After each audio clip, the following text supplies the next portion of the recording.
ఏలూరు జిల్లా లింగపాలెం మండలం ధర్మాజిగూడెం పరిధిలో వరుస దొంగతనాల కేసులో చింతలపూడి పోలీసులు 4 దొంగలనైతే అరెస్ట్ చేశారు.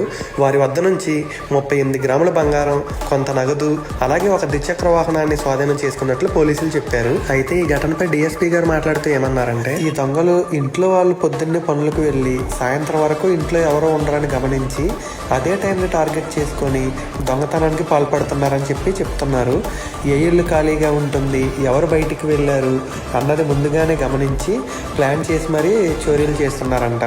అందుకే ప్రజలందరూ కూడా తప్పనిసరిగా జాగ్రత్తగా ఉండాలని సూచిస్తున్నారు. ఇంట్లో ఏమైనా విలువైన వస్తువులు ఉంటే వాటిని బ్యాంకులలో భద్రపరచుకోవడం, అలాగే ఇంటికి సీసీ కెమెరాలు పెట్టుకోవడం, తెలియని వాళ్ళకి ఇల్లు అద్దెకిచ్చేటప్పుడు వాళ్ళ ఆధార్ కార్డు లేదా పాన్ కార్డు లాంటి ప్రూఫ్స్ తీసుకోవడం మంచిదని చెప్పారు. అలాగే కొత్త వారు ఎవరైనా ఇంటికి వచ్చినా చందాల కోసం అయినా సర్వే పేరుతో అయినా వాళ్ళ వివరాలు తెలుసుకోవడం మంచిదని తెలిపారు. ఎవరైనా అనుమానాస్పదంగా కనిపిస్తే వెంటనే పోలీసులకు సమాచారాన్ని అందించండి.